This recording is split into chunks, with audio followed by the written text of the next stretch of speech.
Bonjour et bienvenue à l'École de la vie pour un nouvel épisode en compagnie de quelqu'un que j'apprécie énormément. C'est Julie Parent. Julie Parent qui est orthophoniste diplômée. Elle a œuvré dans toutes sortes de milieux, en pédopsychiatrie, en CLSC, en milieu scolaire. Elle a aussi été dans le milieu du livre en tant que coordonnatrice des éditions Passe-Temps. Et elle est très activement suivie sur les réseaux sociaux. Elle a une communauté de 34 000 personnes sur Instagram parce qu'elle offre du contenu, là, miam, miam, miam, miam, miam, miam, miam. C'est comme un bar à tapas de contenu pertinent pour les parents. Julie, qui étant orthophoniste, elle aborde toutes sortes de sphères du langage, du développement langagier, principalement dans la sphère des tout-petits, donc le développement langagier 0-2 ans, vidéo, carrousel. Il y a tellement d'informations sur son compte Instagram. Et aussi, si vous suivez des podcasts sur la parentalité, il y a de grandes chances que vous ayez entendu Julie parce qu'elle est très présente. Elle c'est vraiment elle est animée d'une mission pour outiller les parents pour qu'on devienne les meilleurs vecteurs de développement langagier pour nos enfants parce que souvent, quand on se tourne vers l'orthophonie, on va y aller parce qu'il y a des problèmes. Mais est-ce qu'on peut, en amont de tout ça, créer un terreau qui est fertile pour nos enfants pour le développement du langage? Et surtout, on va parler aujourd'hui, oui, de tout ça, mais du langage de façon un petit peu plus générale. Pourquoi est-ce que le langage, c'est important? Quel rôle le langage joue dans nos vies, dans les différentes sphères de nos vies et comment le développement langagier va avoir un impact sur le reste de la vie?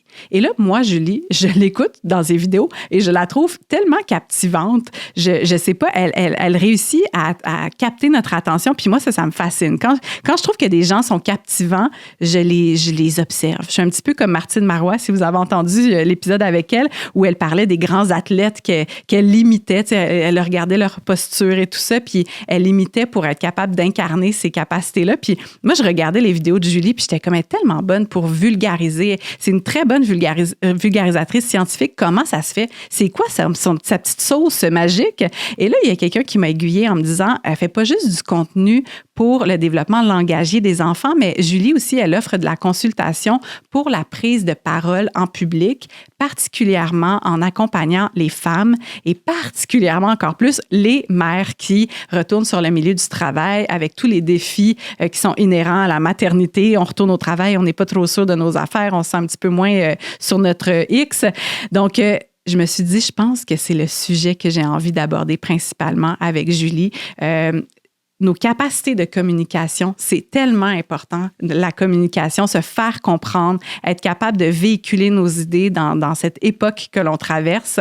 Alors, c'est un épisode vraiment, là, ben, c'est tout le temps ça, l'École de la vie. Là, finalement, c'est ma démarche personnelle, là, des choses que j'ai le goût d'apprendre. Mais je suis certaine que vous allez être nombreuses à retirer beaucoup de cet épisode-ci. Donc, c'est pas un épisode qui s'adresse uniquement aux parents. C'est aussi beaucoup pour les gens qui ont envie de comprendre un petit peu plus les rouages, les mécanismes de la communication, de développer quelques trucs pour nous permettre là, de faire entendre nos idées à cette époque-ci. Alors, je vous souhaite un superbe épisode en compagnie de Julie Parent.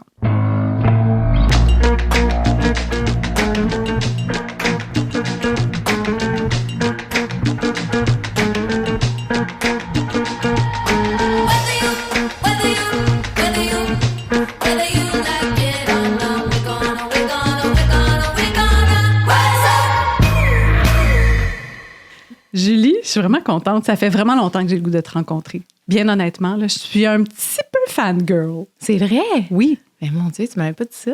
Je te l'ai pas nommé, mais j'attendais le moment où on allait se rencontrer. Non, mais j'aime beaucoup tes vidéos, ta façon d'aborder le contenu, ta qualité de vulgarisatrice. Tu es une excellente communicatrice. J'aime beaucoup tes kits de vêtements. Non, mais je trouve que... Tout ça, c'est partagé. Hein? Ouais, c'est réciproque. Merci. Puis j'avais hâte de m'asseoir avec toi parce que, justement, à la lueur de toute cette belle qualité de communicatrice-là, tous les sujets que tu mets de l'avant à travers tous les podcasts auxquels tu participes, le contenu que tu mets sur Instagram, c'est très, très nourrissant. Là. Je pense qu'on n'aurait même pas besoin de faire ce podcast-là. Là. Je pourrais juste dire aux gens, allez sur son Instagram, vous allez tout trouver, ça existe déjà. Mais à la lueur de tout ça, j'avais envie de rencontrer la femme, la communicatrice aussi, puis qu'on parte de l'orthophonie, qui est comme ton sujet de prédilection, dans quoi tu as étudié. mais qu'on élargisse à d'autres choses. Puis c'est ça, je suis juste contente que tu sois là. J'ai comme l'impression qu'on pourrait être des bonnes amies. Là. Vraiment. Le sens. Le sens-tu, toi aussi? Oui, c'est ça. Alors, merci pour ton invitation. Ben, cette tellement. belle présentation. Oui, bien, je pourrais aussi parler de tes compétences en tant qu'orthophoniste, mais je parle de ton beau linge. Mais regarde. Correct. Alors, j'aimerais ça qu'on commence par ton parcours, justement, qu'on clarifie c'est quoi être orthophoniste, c'est quoi le champ d'action de l'orthophonie. Puis, moi, je suis toujours curieuse de savoir c'est quand le moment où la personne a eu le déclic. Tu sais, comme qu'est-ce qui a généré l'intérêt, la petite étincelle qui a fait comme, je pense que le langage, c'est important, puis ça me tente de creuser ce sujet-là. Surtout que c'est une profession qui est encore pas si connue que ça. Je me sentais mal de le dire, que je suis pas trop sûre de savoir Non. c'est quoi une orthophoniste. Et moi, je me suis tellement fait souvent dire « Ah, l'orthophonie, c'est les oreilles. » Fait qu'il y en a plein. Puis ça fait partie aussi de la mission d'éducation qu'on se donne, tu sais, quand on prend parole publiquement, parce qu'effectivement, c'est quand même relativement méconnu. Puis, en gros, là, les orthophonistes sont ceux et celles, il y a plus de celles, mais qui sont les experts du langage, de la communication, mais de la parole aussi, puis de la déglutition. Alors, on en a qui vont travailler dans des milieux scolaires, dans des milieux hospitaliers pour les enfants, les adultes, pour les personnes qui ont fait des ACV. Donc, c'est vraiment tout ce qui a trait au langage, la communication, la parole et la déglutition, parce que ce sont des structures qui sont les mêmes. Finalement, c'est les mêmes structures qui sont impliquées dans la respiration, la déglutition, la parole. Donc, il y a un aspect quand même très physiologique. Oui. Ah, intéressant. Puis, c'est pas que pour les enfants. C'est pas juste le développement langagier. Non. OK. Moi, c'est surtout ça qui m'intéresse, qui me fascine. Puis j'ai travaillé surtout avec des familles, avec des parents. Puis c'est ce que je trouve le plus beau, la petite enfance, là. Puis c'est une période qui est super effervescente au plan du langage, puis qui va donner le ton pour les années à suivre aussi. Donc, qui est très importante à connaître et à faire connaître. Puis souvent, ben, il y a aussi de la méconnaissance associée au développement du langage. De moins en moins, j'ai l'impression, mais moi, j'ai un échantillon qui est biaisé, là, parce que les gens qui me suivent sont rendus qu'ils sont vraiment bons pour parler du langage. Tu les as bien outillés. Mais, tu sais, le fait que les enfants se développent au plan du langage, de la communication dès la naissance, puis tu sais, dès la période intra-utérine, c'est fascinant parce que souvent, on pourrait avoir l'impression que parce qu'ils ne parlent pas, ben ils se développent pas ou ils se sont pas développés encore, puis c'est juste vers 2-3 ans que là, le langage fait plus partie de leur cerveau, tu sais, puis de leur vie. Mais non, au contraire. Fait que moi, j'aime aussi beaucoup vulgariser par rapport à cette période-là qui est importante puis qui est magistrale au plan du langage humain. Puis aussi par rapport au fait qu'il y a un trou de service quand même là, chez les plus petits parce que souvent, ben, les parents vont consulter au moment où l'enfant parle pas. Fait qu'il y a déjà du temps qui est passé. Puis là, ben, il y a des listes d'attente épouvantables. Tu sais, au Québec, là, c'est entre 6 mois et 1 an et demi, des fois 2 ans avant de voir quelqu'un. Fait que, tu sais, on a des familles qui vont consulter quand l'enfant a 3, 4, 5 ans, alors qu'il y a tellement de choses qu'on peut faire avant. Puis moi, c'est ça qui me passionne, c'est de rendre les parents vraiment outillés, informés, puis qui se sentent compétents aussi à faire tout ce qu'il faut faire finalement pour mettre les chances du côté de l'enfant. Parce que le parent, il est là tous les jours avec l'enfant. Exact. Donc, il y a des possibilités d'intervention comme sans cesse. Là, c'est tellement présent. Puis c'est vrai qu'on dirait qu'on pense au langage quand l'enfant devrait être rendu à l'âge de commencer à parler. Puis souvent, je pense que quand on se tourne vers des professionnels comme en orthophonie, bien, c'est qu'il y a déjà un problème. Puis de dire, est-ce qu'on peut prendre conscience de ça avant? Puis moi, je suis la première là, en tant que parent. Ma fille, maintenant, elle a 6 ans et demi, mais j'ai commencé à penser au langage de façon plus sérieuse quand, ben là, je m'attendais à ce qu'elle prononce des mots. Là, j'étais comme, bon, comment on fait pour démarrer ça? Là? Est-ce qu'il y a un petit piton quelque part? Tu sais, qu'est-ce que je peux faire? Puis je me dis, c'est vrai, il y aurait pu avoir des gestes ou en tout cas des réflexes que j'aurais pu développer avant qui auraient probablement pavé le chemin puis permis un développement peut-être un petit peu plus optimal. Puis quand tu dis que c'est invisible, genre, c'est comme quand on part un semis, là, on met notre graine dans le sol. Exactement. C'est vraiment important là, que tu l'arroses à ce moment-là, là, parce que si elle sèche ta graine. Mais tu sais, c'est dur d'y penser parce que c'est souterrain, ce qui se passe, comme on le voit pas nécessairement. Puis avec la petite enfance, le 0-2 ans, c'est là qu'il y a le plus de connexion neuronale. Puis c'est ça qui est fascinant parce qu'un enfant, c'est ça, tu le regardes, puis il a pas l'air de se passer grand-chose. Non, oui. Il faut comme pas se fier aux apparences, là. Puis, tu sais, que t'as bien fait tes devoirs, là, parce qu'effectivement, quand 0 puis 2 ans, c'est là où il y a le plus de connexions neuronales. Mm-hmm. Puis, tu sais, maintenant, on estime à 1 million de nouvelles connexions neuronales la seconde. À la seconde? Ouais. Je pensais que tu allais dire par jour. Non, c'est fou, là. Wow. Fait que, tu sais, de voir à quel point leur cerveau travaille fort, travaille tout le temps, va capter plein d'informations au plan sensoriel, visuel, auditif, kinesthésique, dans les modèles qu'ils vont recevoir, dans les interactions, puis dans ce qu'ils vont sentir quand ils sont sur le sol. Tu sais, tout ça, là, ça envoie une multitude de signaux au cerveau de l'enfant, puis ça va culminer éventuellement vers quelque chose qui est plus concret. Qui est de la production langagère, par exemple, là, parce que c'est ça la première chose qu'on relève, les mots que l'enfant produit. Mais il y a plein d'étapes avant ça. Ne serait-ce que par le contact visuel, le sourire, le rire, le pointage, le bye-bye. Alors, tous ces éléments-là de communication qui sont parfois verbales, parfois non-verbales, vont finalement consolider vont être des précurseurs langagiers qui sont plus tangibles. Puis là, on parle de production langagère, donc comme produire des mots, parler, mais le langage, disons, de façon plus large, ça comporte quoi, mettons? Oui. C'est pas juste parler? Non, c'est ça. Le langage, c'est tout ce qu'on comprend puis ce qu'on produit, mais ça implique tous les mots qu'on comprend, les structures de phrases qu'on comprend et qu'on produit, la façon qu'on entre en communication aussi, la façon qu'on initie l'échange, qu'on va maintenir l'échange conversationnel, les tours de parole entre les interlocuteurs, que ce soit avec les adultes ou avec les enfants, c'est quelque chose qui se développe. Puis ton analogie, je fais un petit croche vers ton analogie du jardinage parce que c'est exactement ça. C'est exactement de se dire, on met les conditions favorables en place pour faire fleurir l'enfant au plan langagier, au plan de la communication. Puis c'est pas quelque chose qui s'enseigne explicitement nécessairement. C'est pas comme la lecture ou l'écriture que là, on doit apprendre des codes. Mais pour parler, on dira pas à un enfant, bien, tu dois mettre un sujet, un verbe et un complément.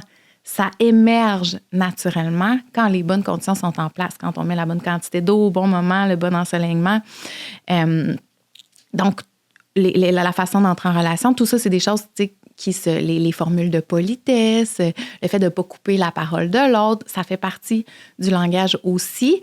Puis, les structures de phrases, dans le fond, tout ce qui est linguistique et communicationnel. Donc, tout ce qui est non-verbal aussi fait partie du langage. En ce moment, on s'écoute, on se regarde avec nos yeux, on hoche la tête. C'est de la communication non-verbale. Puis c'est aussi super important quand on entre en relation avec les autres. C'est pas juste la prononciation des mots. Non, c'est ça.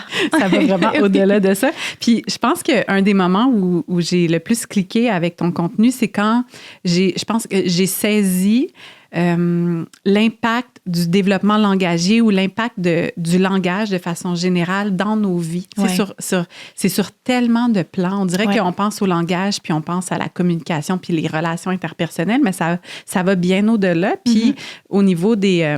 tu sais, moi, on dirait que j'avais une résistance quand on parlait de retard langagier. Puis ça, puis je suis comme, laissez donc les enfants se développer à leur rythme, puis de t'entendre parler, puis de dire, mais non, il y a vraiment... Il y a des effets dans la vie. Tu sais, c'est quoi les impacts, disons, du langage sur les autres sphères de la vie, tu sais. Puis je suis vraiment contente que tu dises ça parce que, tu sais, justement, en orthophonie, c'est une profession de la santé médicale avec un modèle qui est souvent médical. Tu sais, de dire, bien justement, comme on disait, t'as un problème, on va le traiter, on va l'adresser, on va intervenir pour que tu te ramènes le plus possible d'une norme. Puis c'est pas ça qu'on fait, là, mais là, je caricature. Ouais. Puis des fois, on pourrait avoir l'impression, puis tu sais, j'ai eu ces conversation-là un peu plus philosophique avec d'autres orthophonistes que l'orthophonie de prévention, c'est un peu l'orthophonie de performance. Tu sais, ben là, si l'enfant parle pas, il va finir par parler, puis on sait que ça va émerger. Oui, mais... Tu sais, parce que c'est vrai qu'un enfant qui parle peu ou pas, par exemple, à 2 ans, ben il va avoir plus de crises. Puis il va être plus intense, puis il va être plus fréquente. Puis on va dire, ben c'est normal, les crises. Oui, mais si lui est en crise parce qu'il ne comprend pas ce qui se passe ou parce qu'il n'est pas capable de se faire comprendre ou de connecter avec ses figures d'attachement principales ou de faire comprendre ses besoins, tu sais, parce qu'on est là, le langage, on l'a en nous parce que ça sert à quelque chose. Puis ultimement, ça sert à répondre à nos besoins, que ce soit nos besoins sociaux ou émotionnels, socio-affectifs ou plus instrumentaux, là, parce que les enfants vont pleurer puis crier quand c'est des bébés parce qu'ils vont avoir soif, parce qu'ils vont avoir faim, parce qu'ils vont être inconfortables, parce qu'ils vont vouloir connecter. Mais tout ça, c'est de la communication. Puis c'est pour ça que c'est important, justement, de le mettre en contexte de toutes les sphères de vie de l'enfant puis de l'humain gravitent autour du langage, parce que c'est grâce au langage qu'on connecte avec les autres. Puis c'est quand même un de nos principaux besoins en tant qu'humain, là, de connecter avec d'autres humains, puis de se sentir compris aussi. Fait que cette notion-là, cette dimension-là, pour les enfants, c'est super important. Pour les habiletés sociales aussi, pour développer des habiletés qui vont nous permettre d'interagir avec les autres, de se faire des amis. Puis pour la réussite scolaire, éventuellement, le langage dans la petite enfance, c'est un pilier. T'sais. Donc, il y a des corrélations à faire entre comment se développe le langage dans la petite enfance, puis comment l'enfant va évoluer, puis comment il va apprendre la lecture, puis l'écriture, puis la réussite scolaire. T'sais, encore une fois, on pourrait avoir un débat plus philosophique de se dire, oui, mais l'école, est-ce que c'est vraiment bien pensé pour nos enfants? Est-ce que c'est important que nos enfants réussissent à l'école? Mais c'est quand même beaucoup d'aider la personne que de lui fournir des outils pour apprendre, puis de le faire d'une façon qui est plus facile, parce que c'est ça aussi, quand les enfants ont de la difficulté à comprendre ou à communiquer, là, tout est pas mal plus compliqué. Leur interaction avec les autres, le développement de leur autorégulation aussi. Tu sais, tantôt, je parlais des crises, mais c'est de ça dont il est question, parce que, tu sais, sans langage, on peut pas penser. C'est ça. Oui. Tu sais, puis la voix intérieure, notre discours intérieur, là, tout ce qu'on se dit dans une journée, on met des mots dessus. Puis si on parlait dans une autre langue, ça serait d'autres mots qu'on mettrait là-dessus, qui représenteraient peut-être des concepts différents. Fait que c'est vraiment les mots qu'on apprend qui nous fournissent du matériel pour penser, puis se forger des opinions, puis comprendre comment on se sent. Puis, tu sais, c'est là où, tu sais, on dit faut nommer comment on se sent, l'introspection, nanana, mais ça prend du langage pour ça. Fait que les enfants, si on veut qu'ils apprennent à s'auto-réguler, puis à se réguler émotionnellement, puis à comprendre comment ils se sentent, puis à maturer au plan émotionnel, le langage, ça aide vraiment beaucoup. Mais il y a une question qui émerge à laquelle j'avais jamais pensé avant, là, mais en t'entendant parler, est-ce que les enfants qui n'ont pas encore de mots à mettre sur ce qu'ils sont en train de vivre, est-ce qu'ils ont une forme de langage intérieur pour leur permettre de naviguer ça? Parce qu'on dirait que je suis comme, oui, c'est évident, Vanessa, comme tu mets des mots sur les choses qui sont en train de se passer en toi, puis la voix qu'on entend dans notre tête, elle est là. Fait que, tu sais, d'être vraiment en conscience avec son discours intérieur, super important pour les adultes, mais effectivement, pour les enfants, on dirait que je suis comme, j'avais jamais pensé à ça dans ma tête, comme, ils pensaient pas à leurs émotions, mais comme, ils vivent probablement des réflexions, puis il y a de la pensée complexe. C'est qu'ils ressentent beaucoup les choses. Tu sais, ils sont plus dans les perceptions puis dans les sensations, mais c'est sûr qu'ils voient des choses dans leur tête, mais c'est difficile d'identifier à quel âge exactement apparaît le discours intérieur. Mais c'est logique de penser que, puis c'est ce que la littérature dit aussi actuellement, là, que c'est cohérent avec le développement du langage réceptif et expressif. Donc, tu sais, les enfants, même quand ils ne comprennent pas tout ce qu'on dit, moi, j'encourage quand même à l'expliquer avec des mots précis, de différentes façons, puis avec les vrais mots, tu sais, comment on se sent, puis ça résonne quand même pour eux de différentes façons, parce qu'ils comprennent plus que ce qu'ils sont capables de produire aussi. C'est parce que pour en venir qu'à produire les bons mots, les bons concepts dans les bons contextes, il faut les comprendre. Il faut les intérioriser, il faut les intégrer, il faut les avoir vécus dans différents contextes. Là, je m'éloigne un petit peu, là, mais tu comprends où je veux en venir. Là. Fait que oui, c'est vraiment les mots qu'on utilise souvent avec nos enfants qui vont déterminer une bonne partie de leur discours intérieur. C'est ça. C'est ça. Non, mais c'est important aussi de se dire, on dirait qu'on se tourne beaucoup vers l'enfant, puis on se dit, je vais stimuler la production du langage, je vais faire les bonnes choses, je vais faire le terreau fertile, mais c'est cliché là, de dire que ça part quand même de nous, puis de prendre conscience aussi de ce qu'on nomme, les mots qu'on choisit d'utiliser, parce que ça a tellement un impact. Puis ça demande une conscience de soi comme parent, là, vraiment. De dire comme qu'est-ce que j'utilise comme mot. Puis on le voit, là, les enfants, des fois, c'est comme, mais voyons, ils sortent un mot, puis t'es comme, mais d'où ça sort? Puis là, finalement, ça t'offre un reflet d'être comme, ah ben oui, c'est moi, c'est moi qui dis ces choses, d'accord? Puis il y a tellement de choses qui passent par le langage, là, ne serait-ce que quand je t'écoute parler, ça me fait penser aux valeurs qu'on véhicule. Puis on y pense pas parce que c'est des trucs qui sont intégrés depuis longtemps, puis des schèmes de pensée qui datent sûrement d'en partie de nos parents, puis de ce à quoi on est exposé. Mais d'en être conscient, ça peut nous aider justement à transmettre nos valeurs. Puis c'est une réflexion que je trouve intéressante à faire. Par exemple, quand on est pressé le matin, puis que notre enfant n'a pas le goût d'aller à la garderie, puis qu'on dit, ben non, il faut travailler. Non, moi, j'aime ça, travailler, j'ai besoin de travailler, puis j'ai des engagements envers des personnes, mais c'est sûr que j'aimerais plus être avec toi aujourd'hui. De penser à comment on va transmettre ces valeurs-là qu'on veut voir fleurir chez nos enfants. Là, c'est important aussi. Puis je sais que ça peut mettre de la pression aux parents qu'on dise ça, là, les mots qu'on utilise, c'est vraiment parce que là, on ne veut pas que les parents se mettent à être hyper vigilants, mais je trouve que c'est quand même une réflexion qui peut nous aider aussi à être cohérents envers ce qu'on veut transmettre à nos enfants. Oui, vraiment. Il y a quand même, je pense qu'il y a une nuance là, entre être dans l'espèce de performance puis l'immense pression, puis juste de se dire, est-ce qu'on peut aussi prendre conscience de ce qu'on est en train de faire, puis avoir de l'autocompassion, puis se laisser du lousse, puis que tout le monde, on a nos journées, puis il y a des moments où on est vraiment dedans, puis t'es comme, waouh, ça se passe merveilleusement bien, puis d'autres moments où tu fais, non, mon intervention était vraiment dégueulasse. J'ai une possibilité de me reprendre. Là. Oui, exact, puis de réparer. Puis le langage peut servir à réparer quand ton intervention est dégueulasse. Puis c'est correct d'être authentique avec nos enfants quand, justement, on trouve qu'on est sorti de notre ligne ou qu'on trouve qu'on n'a pas été patient comme on aurait voulu ou qu'on n'a pas dit ce qu'on aurait voulu dire. Bien, de dire « je m'excuse ». Là, j'étais impatiente pour telle raison. Ça, c'est super apaisant pour un enfant de comprendre ce qui s'est passé. Puis, tu parles des interventions comme des interactions parentales comme réussies au niveau du langage, les piliers, la chaleur. Puis ça, je trouvais ça vraiment intéressant de t'entendre parler de ça parce que ça donne comme un petit peu des paramètres.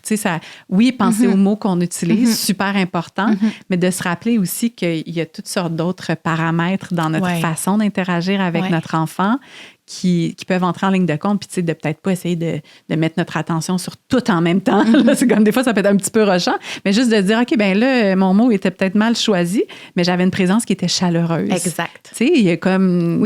On peut se donner un peu de lousse de cette façon-là aussi. Oui, puis exactement. Puis moi, ça me réconcilie des fois avec les moments où je me sens pas à mon meilleur, où j'ai pas le goût de jouer avec mon enfant, mais qui a besoin de connecter, de dire, une présence chaleureuse, ça compte aussi. Puis c'est une dimension, ça, c'est les 5 dimensions les plus importantes pour le développement du langage, de la communication, mais de plein d'autres choses dans le développement de l'enfant aussi, notamment le lien d'attachement, puis le développement socio-affectif. Puis c'est la sensibilité, la réactivité, la réciprocité, la chaleur et la stimulation.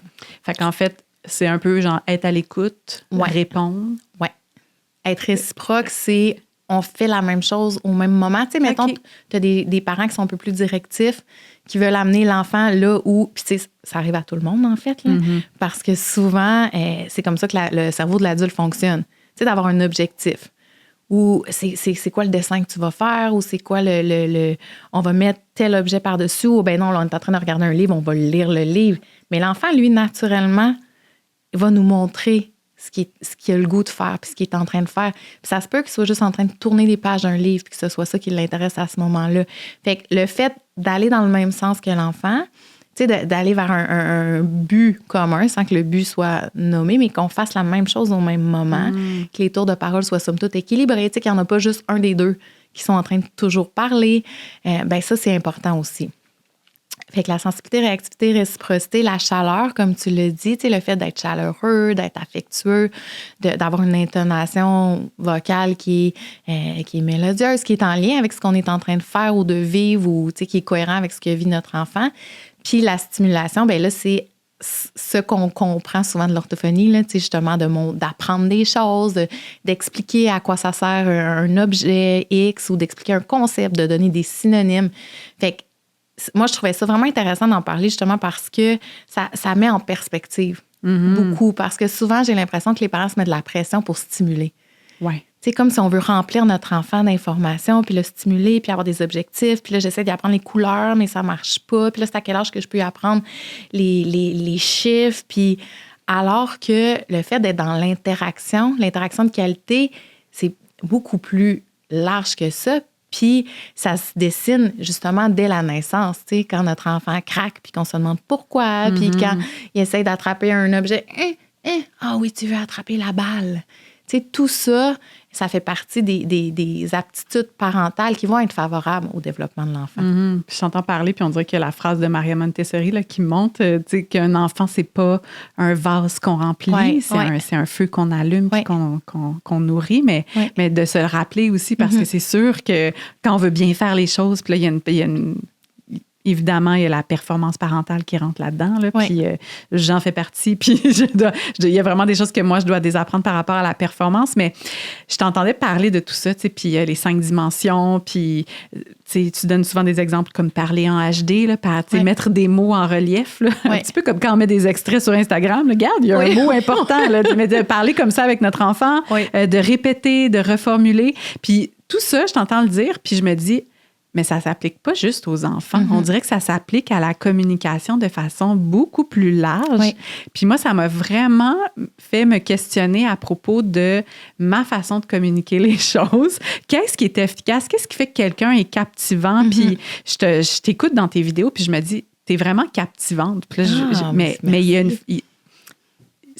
pas que c'est calculé, mais dans le sens comme tu es consciente de ce que tu fais pour capter l'attention. Tu sais, si tu es capable de capter l'attention d'un enfant d'1 an et demi, tu peux aussi mettre ça à profit pour capter l'attention d'un adulte sur Instagram là, qui arrête de scroller. Mais en tout cas, mais bref, parmi les... J'avais lancé... Il y a l'enfance puis il y a Instagram. C'est pas mal les 2 affaires. C'est pas mal ça, la vie. Mais j'avais ouvert la porte sur Instagram, sur le compte de l'École de la vie aux gens pour, évidemment, faire comme avez-vous des questions pour Julie? Et il y a une question puis un commentaire qui est revenu par rapport à la prise de parole en public. Puis là, j'ai fait, tu vois, j'aurais jamais pensé aborder ce sujet-là avec toi, mais en même temps, je me dis, c'est vrai, ce sont des compétences qu'on peut vraiment mettre à profit toute notre vie. Puis c'est vraiment des choses, je pense que c'est important de conscientiser dans notre vie parce que on est à une époque où on est en mode de communication via notamment Instagram, mais aussi dans la vie de façon générale, tu sais, avoir des idées, se faire comprendre, c'est tellement important. C'est comme une grosse base, là. Puis j'en parlais avec Laurent pendant qu'on mangeait notre petit lunch ce midi. Il y a eu des cours, tu sais, il y a eu des cours pour apprendre à bien communiquer parce qu'il a étudié dans ce domaine-là. Mais la majorité des humains, on ne reçoit pas nécessairement cette boîte à outils-là communicationnelle, alors que c'est un des fondements. Tu sais, tu dis, on est des créatures sociales, on a besoin de connecter, on a besoin... Puis on dirait qu'on est comme, hey, bonne chance avec ça, la gang. Apprenez sur le tas à communiquer, tu sais. Puis il y a des choses qu'on fait naturellement, intuitivement, mais parce que justement, on est des animaux sociaux, mais il y a des éléments qui sont documentés par la littérature puis qui peuvent aider plein de monde, justement, à véhiculer leurs idées puis à avoir confiance plus en eux, puis à inspirer confiance. Parce qu'il y a toute cette notion-là. Tu sais, il y a des gens qui sont ultra brillants, super compétents, mais parce qu'ils n'ont pas, justement, un côté qui est plus chaleureux, qui est plus convivial, ils ne réussiront pas à connecter avec les gens puis à faire passer leurs idées. Au même titre où il y a des gens qui sont super familiers, chaleureux, mais ils ne réussiront pas à convaincre de leurs compétences ou de leur crédibilité parce qu'ils ne mettent pas de l'avant ce côté-là, justement, de compétences, puis on est plus dans la chaleur. Puis tu sais, ça, c'est souvent quelque chose qu'on voit chez les femmes. Puis moi, je me suis beaucoup intéressée à ce sujet-là parce que c'est mon travail, mais aussi parce que j'ai beaucoup de mamans qui me consultent, puis j'en ai suivi aussi pour parler en public, tu sais, qui est un service que j'offre, mais parce que le cerveau change beaucoup à la maternité, puis avec les hormones. Puis ça, c'est bien documenté aussi, puis c'est quelque chose qu'on connaît pas tant que ça. Mais on entend parler du mommy brain, puis j'oublie tout, j'ai un mommy brain. Mais c'est vrai que le cerveau se réorganise. Il y a une réelle réorganisation corticale qui se fait parce que c'est l'adaptation. C'est la survie de l'espèce. C'est, maintenant, j'ai peut-être une mémoire puis une attention qui est différente, mais je suis capable vraiment de saisir c'est quoi le besoin de mon enfant, puis je me souviens, il a dormi combien de temps, puis fait qu'il y a une réorganisation qui se fait, mais étant donné que l'attention est un peu impactée, souvent les mères vont avoir l'impression que quand ils retournent sur le marché du travail, ils sont plus efficaces ou qu'ils cherchent leurs mots ou qu'ils ont de la difficulté à garder le fil de leur pensée ou d'organiser leur discours. Puis ça a une incidence sur leur confiance en elles. Puis leur sentiment d'efficacité au travail, puis justement leur confiance en véhiculer des idées à l'équipe, au patron. Puis, tu sais, on sait qu'en tant que femme, c'est un complexe qui est souvent présent aussi. Fait que je trouvais ça intéressant de dire, il y a des éléments, tu sais, qu'on peut travailler consciemment, puis qu'on peut utiliser comme la voix, la respiration, la posture, le sourire pour se sentir plus en confiance et inspirer confiance. Puis ça, c'est super fascinant. Puis tu sais, quand tu dis c'est calculé, tu sais, il y a plein de choses qui peuvent être là, justement, comme je disais, naturellement, mais il y a des choses qu'on peut calculer, justement, pour que ça ait une instance positive sur notre interlocuteur. Ouais. Mais j'ai longtemps cru que c'était comme une affaire... T'es né avec ou tu l'as pas. Il y a des gens qui naissent charismatiques, puis on a envie de les écouter, mais il y a aussi des compétences qui peuvent se développer, qu'on peut venir à... Tu sais, on peut développer ça. Ouais. C'est pas du déterminisme, là. Tu as reçu le gène de bon communicateur, puis toi, non. Fait que reste dans ton laboratoire tout seul, là, tu sais. Il y a quand même quelque chose c'est souvent ça qu'on pense. Vraiment. Vraiment. Puis effectivement, c'est ça, tu sais, il y a eu plein d'études sur justement le charisme, là, puis c'était souvent une genre d'équation entre la chaleur puis la compétence. Fait que c'est d'être capable, tu sais, un genre de Oprah, mettons, là. Tu sais, les gens charismatiques, là, que tu dis, tu y fais confiance, tu sais ce que cette personne-là, tu sais qu'elle avance des choses qui sont crédibles, mais en même temps, j'aurais envie d'être son amie, j'aurais envie de la connaître plus dans l'intimité. Fait que c'est cette espèce d'équilibre-là qu'on tente d'essayer d'aller chercher quand on veut justement améliorer sa façon de communiquer. C'est vraiment, vraiment un sujet qui me fascine, OK? Oui. Puis j'ai jamais, moi, suivi de cours formels sur la communication. Puis je me dis, même si c'est pas notre travail, ça fait partie de notre vie quotidienne. Fait que j'ai envie... C'était le goût qu'on plonge un petit peu plus là-dedans dans la prise de parole. C'est sérieux, là, on dépasse nos tasses. Regarde, on y va. T'es prête? Non, mais qu'on y aille vraiment dans la communication parce que je pense qu'effectivement, c'est des choses peut-être dont on n'a pas conscience parce qu'on pense que c'est comme la respiration. Tu sais, des fois, c'est comme un coudon, je ne prendrais pas un cours pour apprendre à respirer. Je respire depuis que je suis née. Oui, mais il y a quand même des façons d'optimiser puis d'améliorer notre respiration, tout comme dans la communication. Puis ça peut avoir vraiment un impact sur toutes sortes de sphères de nos vies. Le dating, nos amitiés, nos 100%. Relations, notre résolution de conflits, le travail, guerre, name it. Il y a plein de sphères. Le dating, c'est vraiment un bel exemple. J'imagine. Parce que si dans les premières secondes, tu sais, on sait que les premières secondes, puis c'est ça, il y a des études qui ont analysé la perception que les gens vont avoir d'un TED Talk, là, puis comment ils vont qualifier l'intelligence ou la crédibilité ou la compétence de la personne qui parle. Puis c'est dans les 7 premières secondes qu'habituellement les gens se font une opinion qui va persister. C'est ça, la première impression. C'est ça. Fait que, tu sais, quand t'es stressé, quand ta voix est chevrotante, quand t'as une posture un peu recroquevillée, que ton intonation, tu sais, que tu poses tout le temps des questions avec ton intonation, ce que l'autre personne sent, c'est que cette personne-là n'a pas confiance. Tu sais, fait que oui, ça a une incidence en dating quand on rencontre des nouvelles personnes, même en Zoom. Ça a une incidence. Puis là, maintenant, on fait plein de meetings virtuels. Ouais. Fait que c'est intéressant de voir comment on se positionne par rapport à ça parce que c'est difficile d'avoir un premier contact humain virtuellement. On n'a pas beaucoup d'infos, là. C'est pas comme en personne. Mais il y a quand même des choses qu'on peut faire qui vont rendre la communication plus chaleureuse, plus inspirante, puis qui vont faire en sorte que l'autre personne va avoir un meilleur feeling. Oui, finalement. même si on est juste dans une petite boîte dans le Zoom. Ouais. Qu'est-ce qu'on peut faire, mettons? Moi, j'ai lu plein d'affaires là-dessus parce que ça m'intéressait aussi. Je me disais, hey, quelle mauvaise entrée. Ben ça, c'est mon entrée classique, là, mais comme, excusez, mon micro est fermé. Puis là, comme le moment de cafouillage. Mais mettons là, que c'est un Zoom un peu plus important, là, un meeting auquel je veux, tu sais, où je veux arriver, là, puis comme faire mes premières 7 secondes, là, puis rentrer. Là. Ouais. Qu'est-ce que je peux faire, mettons? Sourire. C'est ça.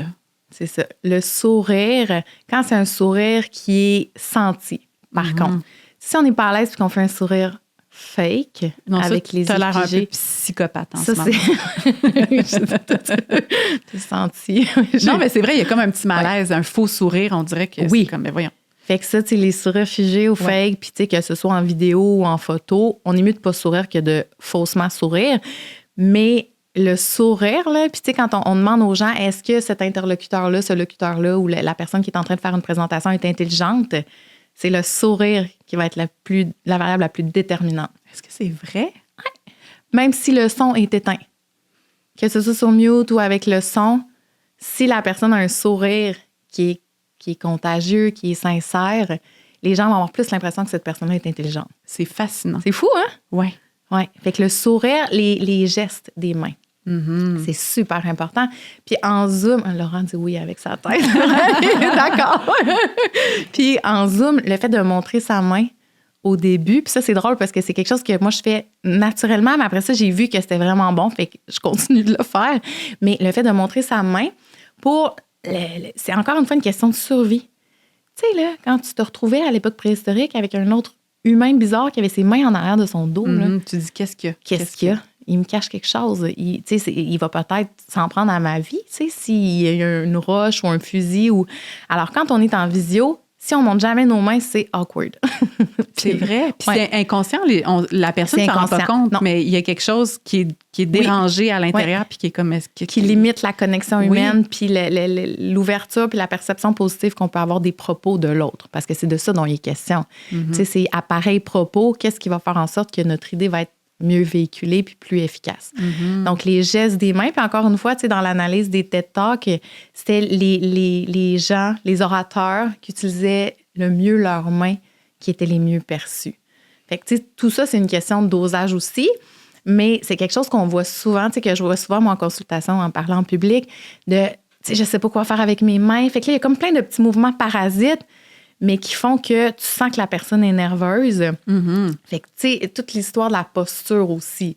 C'est sûr qu'en Zoom, on le voit un petit peu moins, mais c'est vraiment bien documenté que quand on a une posture qui est, un peu comme en yoga, justement, là, quand on fait la posture de la montagne, là, d'être groundé avec les jambes à la hauteur de nos épaules, d'avoir les épaules un petit peu reculées par en arrière, puis d'avoir les bras en ouverture.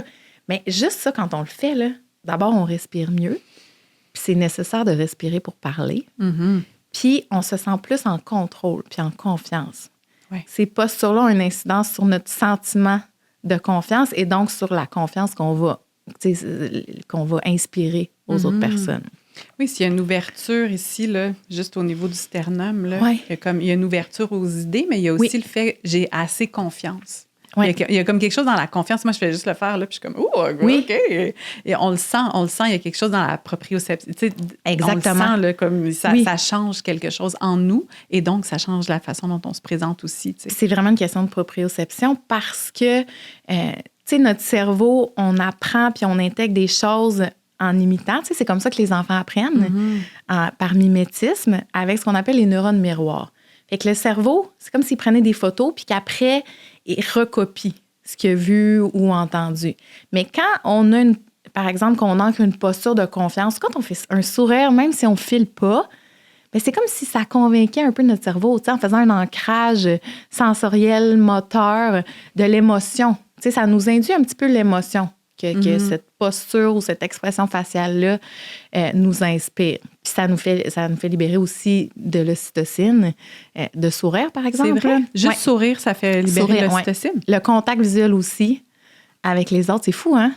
Qui est l'hormone de l'amour puis du bien-être, puis qui est un peu l'antagoniste du cortisol, là. Donc, ça nous détend quand on sécrète de l'ocytocine. Fait que, tu sais, c'est plein de choses comme ça qui sont qui sont neurologiques finalement, mais qui ont une incidence sur comment on se sent puis comment on fait sentir les autres. Fait que le sourire, les gestes, l'intonation aussi, l'intonation vocale. Puis une erreur qu'on fait souvent, c'est de se présenter en posant une question. Allô, je m'appelle Julie, je suis orthophoniste. Puis juste ça, c'est comme si je posais une question. Versus si je dis allô, je m'appelle Julie, je suis orthophoniste. Tu sais, c'est pas en toute la même vibe, là, puis on a juste changé l'intonation. Fait que, puis souvent, les femmes vont faire ça. Pourquoi tu penses? Comme un manque de confiance ou il y a comme quelque chose dans... Qui va chercher peut-être l'approbation Ouais. ou il y a quelque chose, je pense, de relationnel là-dedans. Mais c'est documenté qu'on est moins crédible quand on fait ça, puis on comprend pourquoi. Puis même pour négocier, quelqu'un qui va négocier son salaire va avoir plus de chances d'avoir ce qu'il veut s'il l'affirme versus s'il le questionne. Fait que c'est de travailler sur prendre conscience de l'intonation de notre fin de phrase. Quand on se présente, mettons, dans des présentations ou des tours de table. Fait que, tu sais, ça, c'est les cues les plus faciles et efficaces. Tu sais, de sourire, de montrer ses mains, de se présenter en étant affirmé plutôt que pas sûr. Oui. Non, mais ça, dans les premières secondes, c'est comme juste une petite rafale de choses qui peuvent vraiment mettre la table pour le reste de l'interaction. Exactement. Après ça, on peut peut-être un petit peu lâcher, là, puis ça. revenir à notre naturel, parce que là, tu parles de tout ça, puis je suis comme, là, c'est rochant. C'est fatigant. Comment je vais faire pour parler en même temps, de prendre conscience de tout ça? Mais déjà, si juste dans les premières secondes, on porte attention à ces facteurs-là, ça peut, après ça, on peut se détendre, puis on fait, OK, bon, une partie de la job est faite, là. Ils se sont déjà fait leur idée sur qui je suis. Peu importe ce que je fais ou ce que je dis. Il est trop tard. Les dés sont jetés. Mais j'avais aussi entendu parler concernant les visioconférences aussi, la distance par rapport à la caméra et l'angle aussi, ça pouvait changer comment les gens se sentaient par rapport à notre présence virtuelle. Mais c'est sûr que le mieux, c'est de face. Oui. Puis quand on est trop loin, ben là, c'est froid puis c'est un peu awkward. Puis quand on est trop proche, ça impose une intimité. Oui. On n'a peut-être pas choisi. Non, c'est ça, qui n'est pas réciproque. C'est de garder une certaine... Tu sais, on peut le calculer en chiffres, mais je me souviens plus c'est combien de centimètres. Là, mais tu sais, l'idée, c'est de voir un genre de buste avec la tête. Là, bien, format portrait, là, c'est avec ça qu'on est bien. Oui. On est comme, t'es assez proche pour que je vois tes caractéristiques physiques, je vois un petit peu comment... tes mains. Mais en même temps, regarde, t'es pas trop dans ma bulle. Là. Je peux pas voir tes points noirs. C'est peut-être ça, la jauge. Pas de points noirs. Fait que, ça, pour la distance, c'est important. Puis, tu sais, les photos, c'est un peu le même. Tu sais, les photos LinkedIn, là, c'est un peu la même chose, tu sais, d'avoir un sourire. Quand c'est un sourire, on veut qu'il soit sincère, de ne pas être trop proche, de ne pas être trop loin. L'angle du corps, tu sais, parce que c'est sûr que, il y a le petit head tilt nod qui marche bien, là, sur les réseaux, tu sais, d'incliner la tête parce que ça montre une ouverture, un aspect chaleureux versus une tête droite que là, c'est plus, justement, affirmé. Puis, fait que, tu sais, il y a toutes ces choses-là qu'on peut fine-tuner, mais le plus important vraiment, là, quand on communique, que ce soit en présentiel ou en virtuel, c'est les gestes des mains, le sourire puis l'intonation vocale aussi. Notre crédibilité... OK, c'est une affaire de trop. Je suis comme, mon cerveau ne pourra pas prendre tout ça. Non, mais oui. Puis, tu sais, il y a plein d'affaires qui sont naturelles là-dedans. Oui. Mais c'est un autre paramètre qui est identifié comme étant favorable à notre écoute quand la personne varie son intonation. Puis c'est là où on peut faire des parallèles aussi avec la stimulation puis l'interaction avec les enfants. Tu sais, on le voit justement quand on parle en HD aux enfants, puis ça, c'est une expression que j'utilise pour dire en haute définition, fait que c'est de rendre saillant un élément du langage. Tu sais, si par exemple, j'ai à l'enfant, c'est une auto, regarde, c'est une auto qui roule, versus c'est une auto... C'est l'auto qui roule. Bien là, les enfants, ils nous regardent, c'est instantané. Parce que c'est intéressant pour le cerveau humain. Bien, juste moi-même, là, comme humaine devant toi en ce moment, la première phrase, c'est rien passé. Mais là, tu as dit auto, je l'ai vu l'auto, tu comprends? Ça a comme allumé quelque chose. Bien, c'est ça, c'est que ça allume plein de choses dans notre cerveau. Fait que toute cette musicalité-là dans la parole, l'intonation qui varie, qui est vivante, bien, ça a une incidence positive sur comment les gens vont percevoir notre discours. Donc, on aime ça quand il y a de la variation d'intonation. Exact. Puis c'est bon pour l'attention aussi. C'est ça. Puis la concentration, parce qu'on sait quelqu'un qui va parler de façon monotone, bien, c'est plus difficile de rester accroché. Puis quand tu parlais des mains, parce que ça fait partie aussi du charisme, les mains, comment on gère nos mains. Oui. Mais il y a quelque chose aussi dans la symbolique des mains que je trouve intéressant. Oui. Moi, j'ai aucune conscience de mes mains. Je regarde des vidéos de moi après, puis je fais, mon Dieu, il se passe beaucoup de choses avec ces mains-là.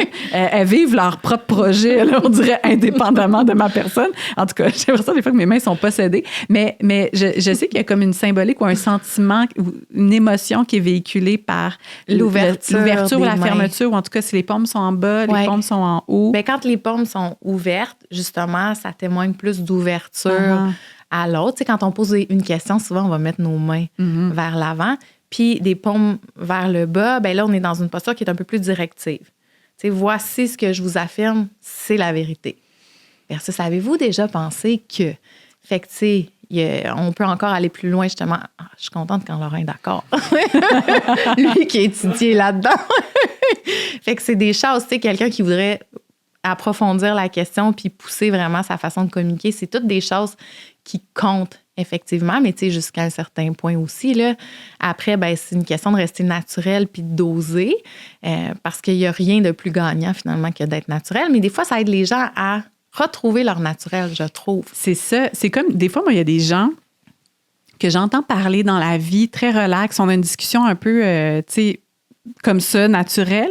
Puis là, après ça, soit la caméra, on ouvre le micro, on ouvre la caméra. Et là, c'est comme toute une nouvelle version. Ça a-tu fait ça aujourd'hui? Non, pas du tout. Je te rassure. Mais ça arrive parfois. Puis là, je me dis, la belle étincelle qui était là, que j'aime, elle disparaît parce qu'on a cette espèce de préconception ou fausse idée de ce que ça devrait être quand on est en mode de communication puis tout ça. Puis ça nous met en mode vigilance aussi. Oui, c'est ça. Je sens une petite panique intérieure qui fait éteindre le naturel. Puis ça, là, c'est full documenté. Tu sais, la peur de parler en public, c'est la peur la plus répandue. Sur le continuum, là, y a les gens qui détestent ça, qui ont une phobie, il y a des gens qui ont peur, il y a des gens qui haïssent ça, il y a des gens qui... Mais c'est rare les gens qui aiment vraiment beaucoup ça, là. Fait que, tu sais, ça éveille quand même un instinct de fight or flight, là. Tu sais, puis on a souvent la fantaisie de « je vais parler en public, je voudrais me sauver. » Tu sais, on voit souvent les tours de table, les gens souvent les anticipent, deviennent plus stressés, deviennent avec les mains moites, parce que c'est vraiment quelque chose qui peut menacer notre survie. Tu sais, c'est vulnérabilisant, on peut se faire juger. Puis il y a plusieurs gens qui ont des ancrages négatifs aussi, des ancrages négatifs par rapport à ça. Tu sais, j'ai parlé dans mon groupe en maternelle, puis là, ben il y a un autre enfant qui rit, fait que depuis ce temps-là, puis ça, on le voit vraiment souvent.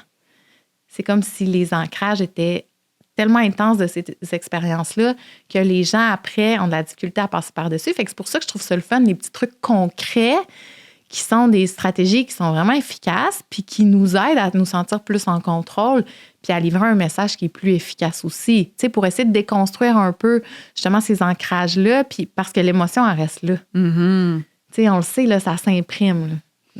Fait que le fait de revivre des expériences qui sont positives, d'en vivre plus, puis d'en vivre plus souvent, puis de s'assumer plus dans notre communication, bien, ça fait après que l'alarme diminue, puis que ça devient plus confortable. Qu'on se sent peut-être un petit peu moins menacé ou moins en danger, face à un danger quand on est dans une prise de parole. Parce que c'est sûr que les enjeux sont grands, là, la peur du ridicule, la peur d'être rejeté, la peur de...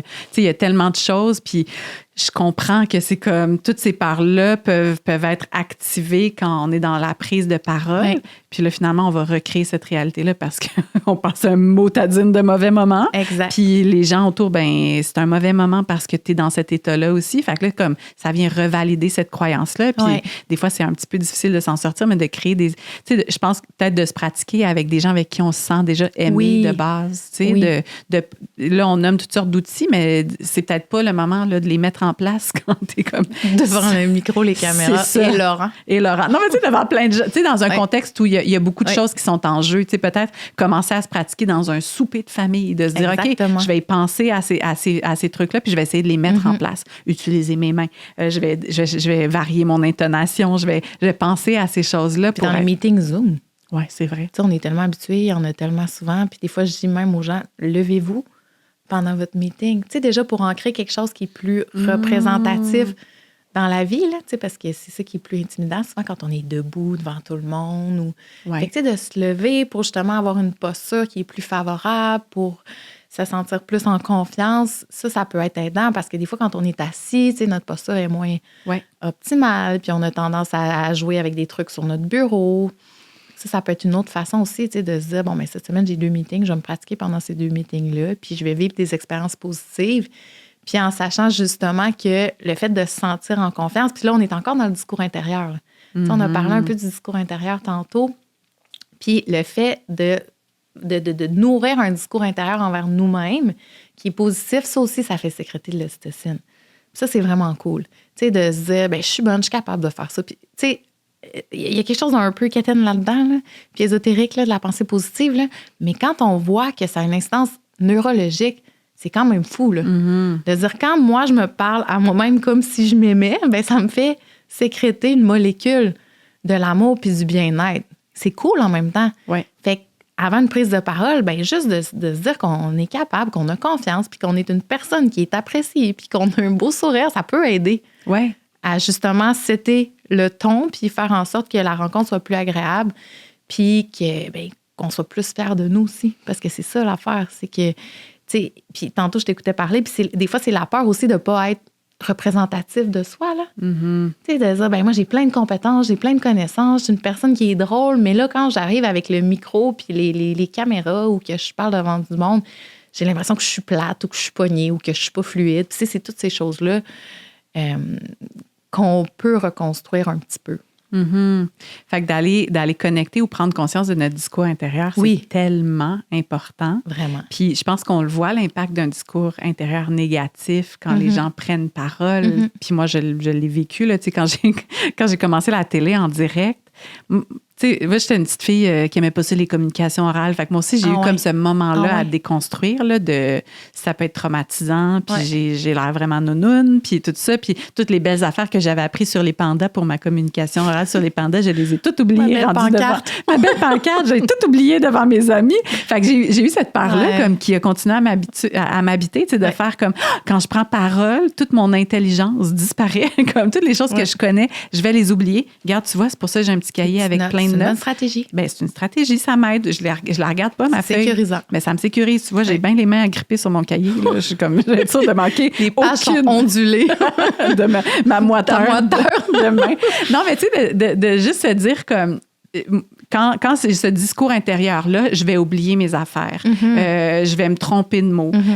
Julie, elle va se dire, coudon, elle ne sait pas parler. Vanessa, je pensais qu'elle était plus intelligente que ça. Je pensais qu'elle était meilleure que ça. Mais tu sais, toutes seules, toutes ces parts-là qui sont vivantes, si elles sont là, puis c'est cette voix-là qui me parle, puis après ça, je suis en train de te parler à toi, mes hésitations, mes béquilles vocales vont embarquer, tu sais, mes béquilles verbales vont embarquer, j'utilise du vocabulaire, je vais me mettre à parler plus vite parce que là, je suis nerveuse. Tu sais, il y a plein d'incidences, fait que de se dire comme aussi, mettons qu'on n'est pas du genre à vouloir partir d'une méthode, parce que là, ça nous semble... Moi ça m'intimide là, de penser à tout ça, de juste se dire, mettons que je fais juste partir de la conscience de mon discours intérieur, puis de m'offrir de l'amour, là, puis de la compassion, puis d'être comme, t'es bonne, c'est justement, Julie, elle t'aime bien, comme, tu sais, dans le sens comme, de partir de ça, 100%. Déjà, ça va changer aussi comment je vais communiquer, puis comment je vais avoir, de quoi je vais avoir l'air quand je parle, puis ce que je vais te laisser probablement comme impression, tu sais, parce que si je suis full nerveuse puis mon système nerveux il est de même, là,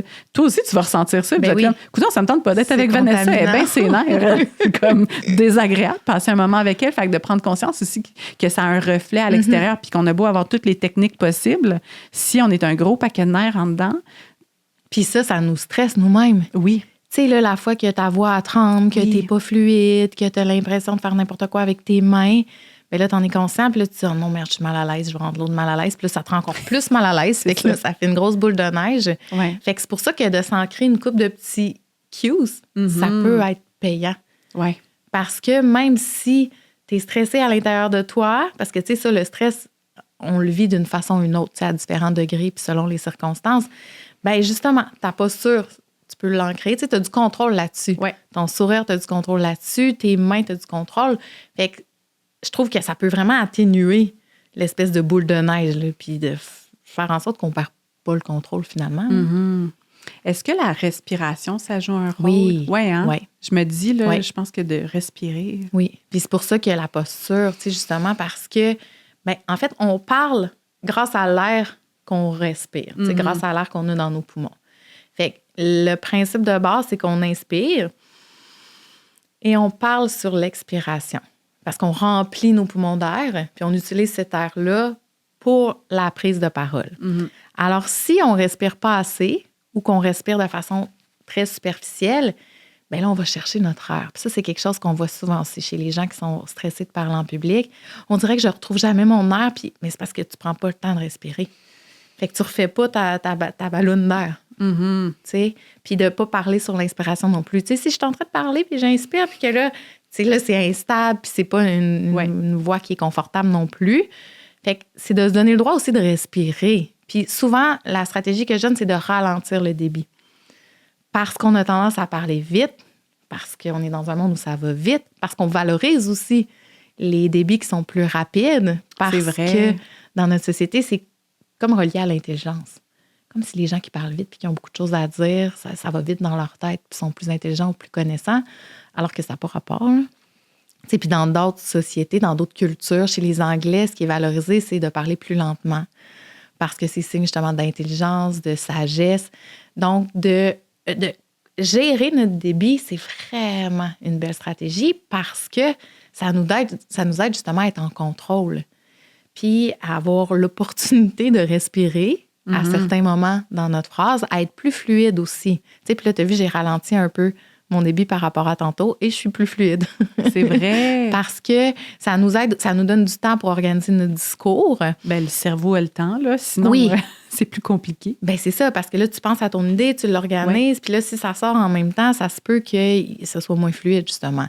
Alors, le fait de ralentir le débit, ça augmente notre fluidité, puis souvent notre confiance. Parce que, tu sais, quand il y a plein de petits mots poubelles, puis des interjections, puis des pis, puis des bains, puis des puis des dans le fond, puis des t's, puis c'est moins agréable. C'est sûr qu'il va en avoir, puis il ne faut pas non plus s'auto-flageller parce qu'il y en a, parce que c'est une parole qui est vivante, puis qui est dynamique, puis qui est naturelle.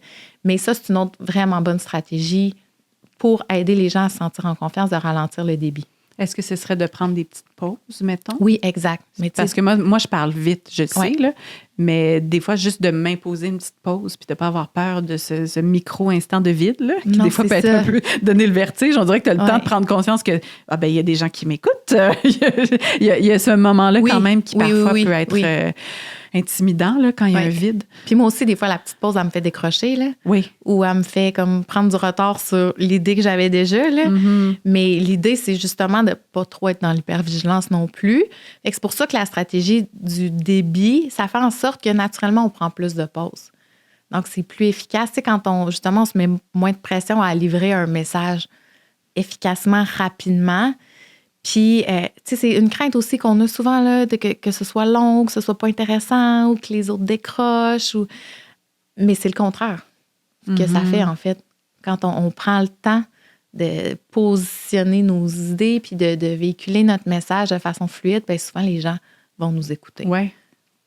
C'est comme si tu étais un chauffeur d'autobus, là, puis qu'on se sentait en confiance. On a envie d'embarquer dans ton autobus. On prend le clos moins souvent. Non, mais c'est vrai, c'est comme, OK, bien, cette personne-là va m'amener quelque part. J'ai envie d'écouter qu'est-ce qu'elle va me dire. Puis j'aime ça que tu m'imagines comme un chauffeur d'autobus. Avec la petite casquette. Là. Non, mais c'est vrai, les premières secondes, là, je me fais mon idée. Cette personne-là, ça va être un peu ennuyant. Cette personne-là est un paquet de nerfs. Ou, cette personne va m'amener quelque part. Et là, j'ai confiance. Mais c'est une belle image. Puis ça me fait penser aussi, tu sais, si on revient à la parentalité, la posture de lead. Oui. Parce que, tu sais, à travers comment, justement, on communique à nos enfants, le calme, puis l'autorégulation des émotions. Donc, puis on le sait, là, c'est un bon défi de la parentalité, là, de se réguler nous-mêmes pour aider nos enfants à se réguler, tu sais, pour les co-réguler. La voix, c'est payant aussi. Tu sais, parce que quand on crie, puis je suis pas en train de, tu sais, je juge personne qui a crié contre son enfant parce que c'est quelque chose qui arrive souvent puis qui est normal. Mais au sens où le fait de garder une voix qui est calme, c'est apaisant pour l'enfant qui est dérégulé. Oui. Puis qui est déjà en alarme puis qui est déjà stressé. Bien là, s'il voit que son parent, en plus, il est dérégulé puis qu'il est stressé puis qu'il parle fort, ben là, c'est comme l'alarme vient doubler. Là. Fait que c'est un autre outil. Tu sais, quand on parle de communication, mais c'est un autre outil qui est bon pour nos communications avec les adultes, mais avec les enfants aussi. Oui, bien, il va avoir envie d'embarquer dans ton autobus puis faire « je vais t'écouter, amène-moi quelque part ». Oui, puis tu sais où tu t'en vas. Puis ça, c'est rassurant pour un enfant. Oui, oui. Parce que là, tu parles de la communication avec nos enfants. Oui. Je ne veux pas trop retourner dans tous ces sujets-là, mais je pense que c'est quand même intéressant de dresser un parallèle, parce que aussi tu parlais de la visioconférence, puis les écrans, puis là, tu sais où je m'en vais, parce que c'est un sujet dont tu parles souvent, mais ça faisait beaucoup partie des questions qui ont émergé, puis je pense que c'est un grand sujet de notre époque, parce que, bon, la prise de conscience de notre état, quand on parle à nos enfants, d'essayer de créer un terreau qui leur permet de s'épanouir, puis que tout ça, c'est là.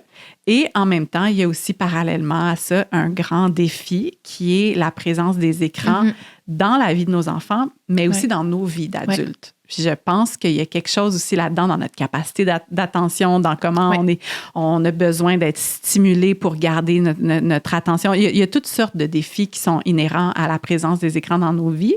Je sais que la question qu'on te pose souvent, c'est comme, est-ce qu'on présente des écrans à nos enfants ou on les empêche? Puis comme, je pense que tu es tanné un petit peu de répondre à ça, mais en même temps, ça fait quand même partie des grandes questions qu'on se pose comme parents, puis même comme adultes, comme humain de façon générale, comme c'est quoi l'impact des écrans dans le langage, dans nos communications entre adultes ou entre parents-enfants, comme qu'est-ce que ça a changé dans nos relations puis dans le langage? C'est ça. Il y a comme deux grands domaines là-dedans. Là. Il y a le fait que l'enfant qui est placé devant un écran, ça va avoir une instance potentielle sur son cerveau, son langage, sa communication, puis il y a notre utilisation à nous.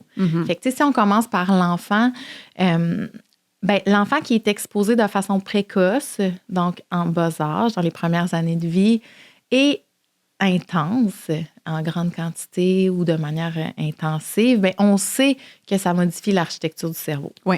On parlait tantôt du nombre faramineux de connexions neuronales nouvelles qui se créent chaque seconde, puis que les premières années de vie sont charnières.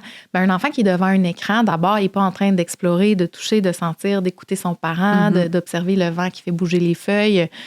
Donc, c'est comme si on mettait pause sur son développement. Puis, en plus, s'il est exposé en grande quantité, là, son cerveau s'organise différemment qu'un enfant qui va apprendre à communiquer, puis à interagir, puis à observer le visage des gens, puis à grimper, puis à tomber. Fait qu'il y a toute cette dimension-là aussi chez les petits qui va potentiellement teinter le développement de leur langage, de la communication. Puis ce qu'on va voir, c'est que les enfants qui sont beaucoup exposés là, vont être plus faibles au plan langagier ou qui vont parler plus tard. Puis chez les enfants qui sont beaucoup exposés, là, ça a une incidence sur leurs habiletés sociales. Puis tu sais, même des fois, on le voit chez les adolescents, tu sais, le fait d'être souvent devant notre écran, puis les adolescents ou des jeunes adultes, parce que nous, on n'a pas grandi avec ça, mais que le contact visuel, c'est pas toujours initié naturellement. C'est vrai. Puis ça, on le voit beaucoup. Puis la perte de réflexes sociaux. Là. Oui, ouais. Exact. Puis la normalisation d'être en présence d'autres humains, mais pas s'en occuper, puis pas en tenir compte, puis être plus en relation avec notre téléphone. Fait que ça, c'est quelque chose qui fait partie de la communication humaine aussi, puis qui va teinter la façon que nos enfants grandissent inévitablement. Puis après, il y a toute la composante addictive qui est très présente, qui est intense. Puis chez un cerveau d'un tout petit, ça n'a pas le même impact que chez un cerveau d'adulte. Puis, on voit comment nous, on peut être accrochés à nos machines. Alors, on peut s'imaginer qu'un cerveau qui est en construction, ça a une grande incidence sur lui. Fait puis c'est tellement un vaste sujet, puis il y a tellement d'impacts qui sont documentés. Puis, oui, moi, je trouve ça important parce que, justement, l'information ne se rend pas toujours, puis se rend tard. Les recherches scientifiques, ça fait longtemps qu'il y en a sur le sujet là, avec la télé, mais là, on commence à en entendre parler. Puis c'est sûr que ça génère plein d'émotions. Ben oui. Aux parents, de culpabilité, de honte, d'anxiété. Puis c'est toujours l'idée d'en parler de façon empathique. Puis de ne pas vouloir être trop alarmante, mais en même temps, c'est alarmant. Oui, de se dire les vraies affaires. Là. Oui. Fait que, tu sais, c'est important qu'on soit conscient par rapport à cet aspect-là. Puis l'utilisation que nous, on en fait, c'est que on le dit, les enfants apprennent par mimétisme. Donc, si moi, je suis toujours sur mon téléphone cellulaire, bien, mon enfant, plus tard, va être plus un consommateur qu'un autre. Fait que ça, c'est documenté aussi que le modèle d'utilisation parentale va être un indicateur, quand même un prédictif quand même important de l'utilisation que l'enfant va faire plus tard dans sa vie. Puis, il y a la question de la technoférence parentale. Ça, c'est les interférences qu'il y a dans l'interaction. Tu sais, on est en train d'interagir, puis là, oups, j'ai une notification, ou oups, je regarde mon cell, ou puis c'est tellement tentant de le faire. Hein? Ben oui. Parce qu'avec un enfant, c'est lent. Là. Puis c'est long souvent, là. Puis là, ben, on a ce réflexe-là, nous, parce qu'on est aussi dépendant de notre téléphone. Puis tu sais, là, je parle, ça veut pas dire que c'est tout le monde qui est comme ça, là, mais moi, en tout cas, je suis comme ça, puis je sais qu'il y en a beaucoup qui sont comme ça. Puis tu sais, moi, si j'ai mon téléphone sur moi, puis que je joue avec mon enfant ou que je le regarde jouer, c'est sûr que ça va me tenter 50 fois de le regarder. Mm-hmm. Ou de dire, j'ai-tu ce courriel-là? Ou, faut que j'écrive un message à telle personne? Ou, faudrait que je valide cette information-là. Tu sais, on est dans l'anticipation de quelque chose qu'on doit faire ou aller chercher une recette. Mais ça fait que ça peut interférer avec l'interaction et donc avoir une incidence sur notre sensibilité parentale, notre réactivité. Parce que quand on est là-dessus, bien, on capte moins ce qu'il y a dans notre environnement, notre réciprocité, la stimulation, la chaleur.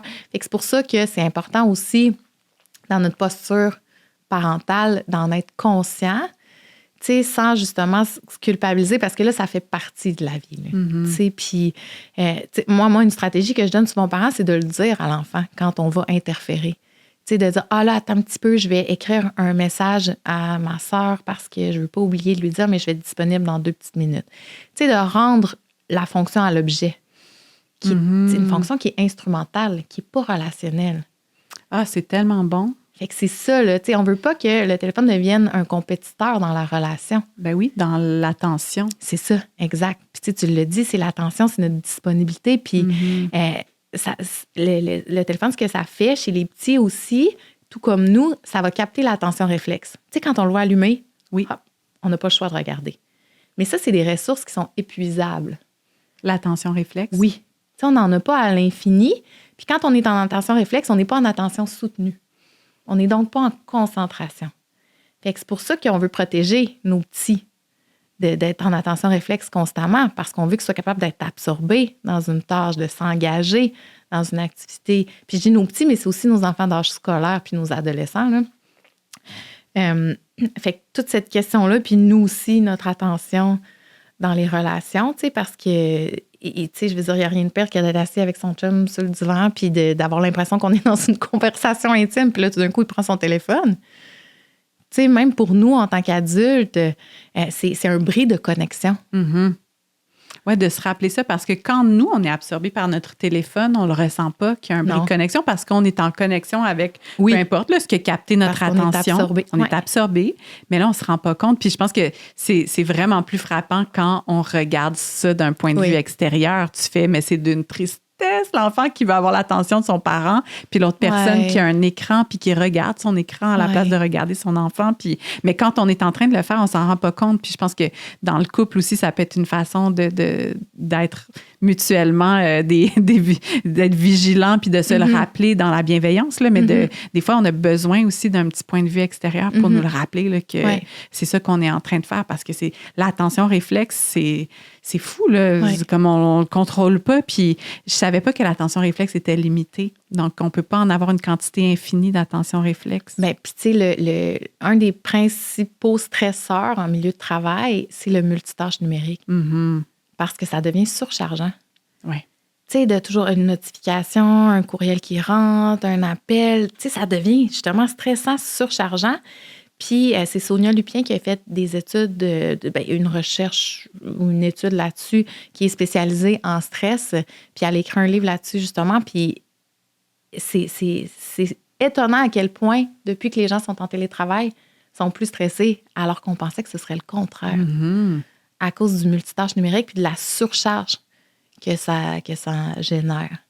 Fait que, tu sais, pour nous aussi, ça a une incidence. Fait que pour nous aussi, ça fait du bien d'éteindre puis de mettre les téléphones de côté. Puis, tu sais, nous, ce qu'on fait le soir, c'est qu'on essaie de le mettre géographiquement ailleurs. Oui.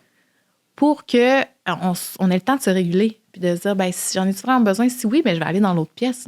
Mm-hmm. Puis, ça n'interférera pas avec mes relations, tu sais, parce qu'on a le droit là, d'aller voir notre téléphone puis de penser à autre chose pendant qu'on est là. C'est correct, puis c'est normal, puis on le sait que ça fait partie de notre vie puis qu'on fait tellement de choses là-dessus. Mais si on se donne des petits mécanismes comme ça qui nous aident à réguler, ben c'est quand même aidant. Mm-hmm. Bien, juste qu'il soit dans une autre pièce, des fois, ça permet de ne pas être constamment interrompu. Puis de pas. Parce que là, quand tu es interrompu, puis ton attention va à ton téléphone, bien là, des fois, ça arrête, puis tu es avec ton enfant. Mais là, on dirait que tu te dis, coudon, sûrement qu'il va y avoir une autre chose qui va m'interrompre. Puis là, moi, j'y vais, puis là, je me rends compte que je le perpétue, ce cycle-là aussi. Puis on dirait qu'on tombe dans cette espèce d'espace-là où c'est sans fin, là, puis on s'en rend même pas compte. Puis des fois, on dirait qu'il y a comme une forme d'hypnose par rapport à oui, ça. 100%. C'est tellement intense. C'est de l'hypnose. Donc, on dirait qu'il faut prendre des mesures parfois qui sont un petit peu plus drastiques, genre l'enlever de nos mains. Puis avec les enfants, disons... parce que, bon, on le dit, ça fait partie quand même de nos vies.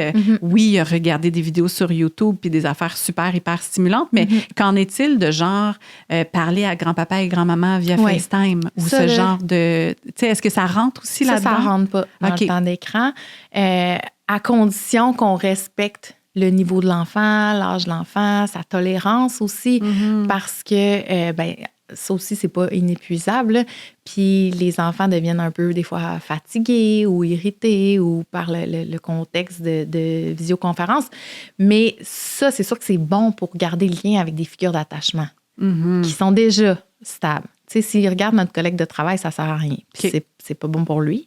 Mais si c'est pour parler... de regarder Manon au bureau, c'est pas nécessairement bon. Ça, on peut le compter comme du temps d'écran, mais quand on FaceTime les grands-parents, bien là, on est en train de nourrir la relation, puis de consolider l'empreinte visuelle aussi. Tu sais, il voit le sourire de grand-papa puis de grand-maman, quelques tours de parole. L'idée, c'est justement de ne pas le laisser en FaceTime pendant 1 heure tout seul. Tu sais, on accompagne puis on l'aide à gérer les tours de parole parce que les enfants ne savent pas toujours quoi faire en FaceTime. Puis tu sais, ça prend un certain temps avant qu'ils réalisent ce qui est en train de se passer. Que, bien, il n'est pas avec moi présentement, là. Chez elle, dans sa maison au Lac-Saint-Jean. Puis quand elle va partir, ça peut être violent aussi pour un enfant. Fait que, tu sais, de préparer l'enfant. De dire, tu sais, là, grand-maman est chez elle, puis tantôt, on va raccrocher, puis là, elle sera plus là. Fait que c'est le bon moment pour lui dire bye, pour lui dire que tu l'aimes, bonne journée. Puis c'est toi qui vas peser sur le petit bouton. Fait que, tu sais, de préparer aussi cette transition-là, parce que c'est pas naturel, là. D'être en relation avec quelqu'un qu'on aime, puis tout d'un coup... disparaît, là. Plus là. Ça était là il y a 0.5 secondes. Maintenant, elle n'est plus là. Fait que, tu sais, pour un enfant qui n'a pas nécessairement de repères spatio-temporels, c'est étrange. Fait que de mettre des mots là-dessus, de préparer notre enfant, ben c'est des bonnes choses à faire.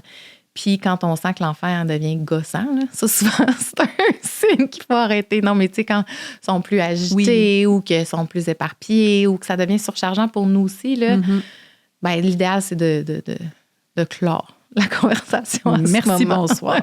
Non, mais c'est intéressant parce que c'est ça fait partie de nos vies, donc de trouver aussi comment s'adapter, comment l'intégrer de façon peut-être un peu plus saine, de prendre conscience de l'impact, puis c'est ça, de gérer après ça notre culpabilité parentale, puis de faire, OK, c'est inconfortable de me dire que j'ai fait des choix avec lesquels maintenant je suis pas trop bien, puis là, je réalise, puis je ne savais pas nécessairement que cet impact-là sur mon enfant était aussi présent puis aussi intense. Puis, OK, maintenant, comment je peux faire des choix à l'avenir à partir de là? Puis, c'est ça demande que c'est comme quand même complexe à naviguer comme parent. C'est parce très que complexe. Ça fait partie de la vie, puis c'est là, puis des moments aussi, on met de l'avant nos besoins comme parents. Là, des fois, moi, je ne suis plus capable. Je peux pas être une bonne mère en ce moment. Puis là, je dois gérer le souper puis la vaisselle. Puis j'en ai pas de bac sensoriel là, de préparer sous la main. Là, garde.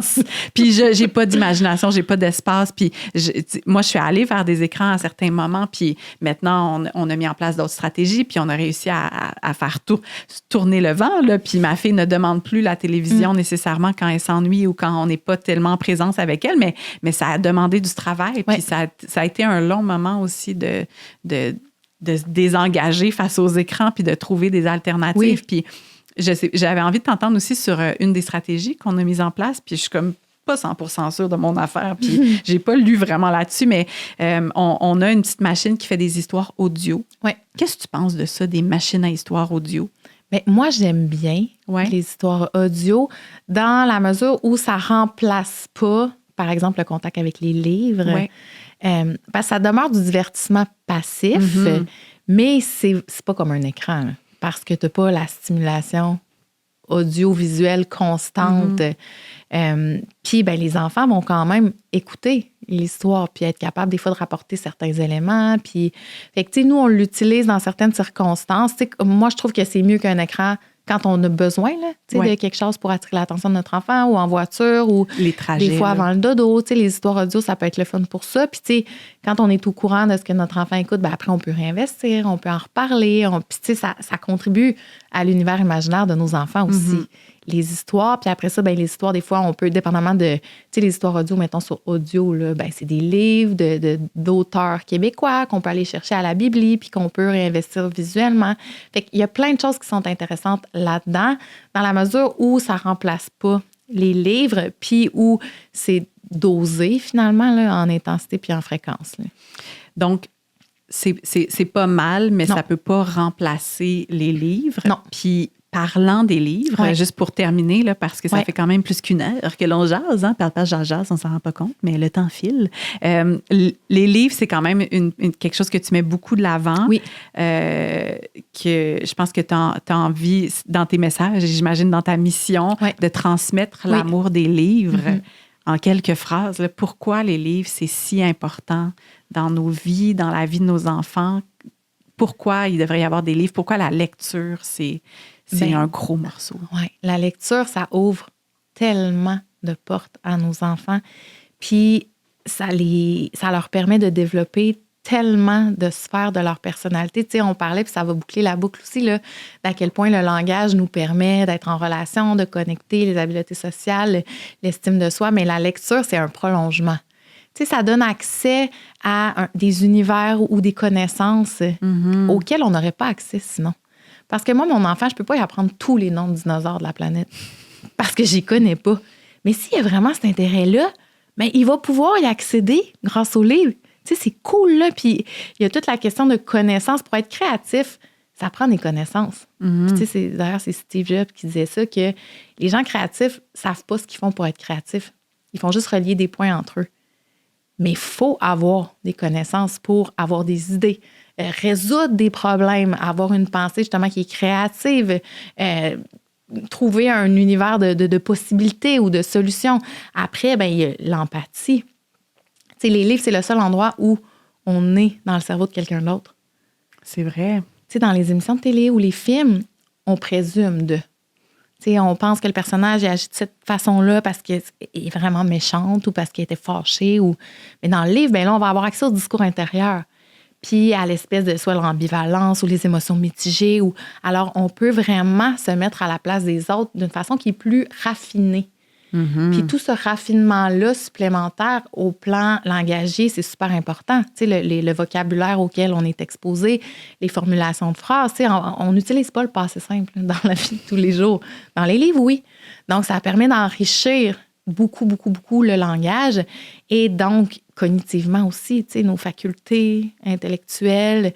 Donc, c'est tellement un bel investissement quand les enfants aiment lire parce que, justement, ça ouvre une multitude de possibilités puis ça les protège aussi aux difficultés d'apprentissage.